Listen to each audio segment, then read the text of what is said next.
HighBridge, a division of Recorded Books, presents The Second Mrs. Hockaday by Susan Rivers, read by Julie McKay and James Patrick Cronin.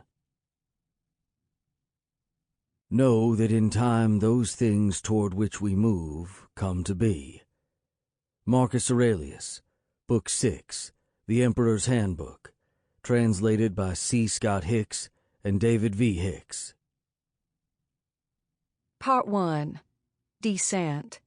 July to October, 1865. Holland Crossroads Courthouse, Holland County, South Carolina, July 20th, 1865. Dearest Mildred, on my deathbed, I shall remember that April day if I remember anything at all. I rode Banjo, the yearling, all the way to the river and back because Father said she wasn't broken yet for any but the devil to ride. And I said, the devil and your daughter, put the saddle on. Ephraim's eyes got wide, and he went to find Abner. Ephraim always was scared witless of green horses. Abner got her saddled and said, "Watch out for the geese, Miss P. Don't run 'em flat like last time." And I said, "More food for the wedding guests tomorrow," and tore out of the yard with Father's laughter booming. It was such good medicine. The sun had slipped behind the ridge when I walked Banjo home, and the darkness was creeping upwards with its cool breath and sugar scents.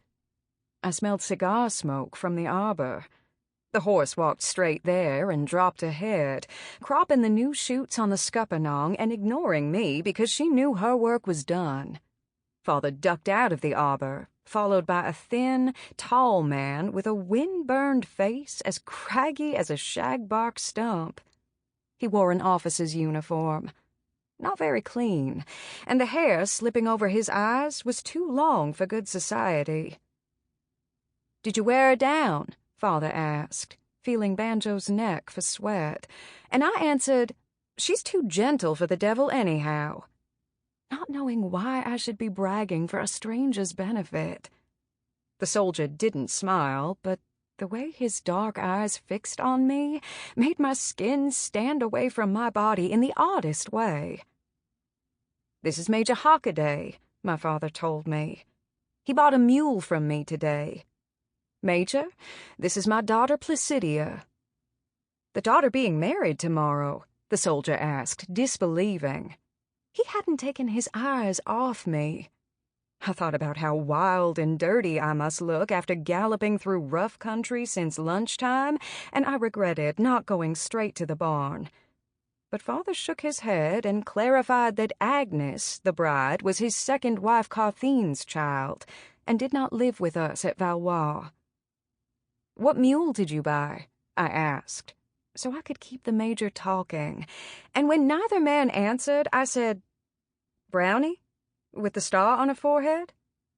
The Major shook his head slowly once, puffing on his long cigar.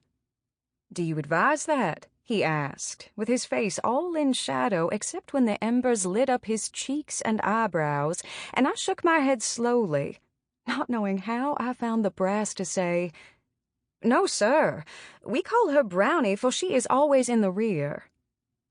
Law, Mildred, it was true satisfaction to make my father laugh, and he laughed more that spring than he ever laughed again. But the stranger didn't make a noise. I could barely see his face by now, but his eyes were still turned up to me, and they were shining with something I did not understand. "Sadie," he said. "The big girl, built like a mountain. That's the one I bought." Father said, "Major, are you staying in Traveler's Joy tonight? If you don't have to rush back to Holland Creek, I'd be honored if you would be our guest at the wedding in the morning. We cannot do fancy anymore, but we can promise you a decent meal and quality tobacco before you return to the 13th. He agreed.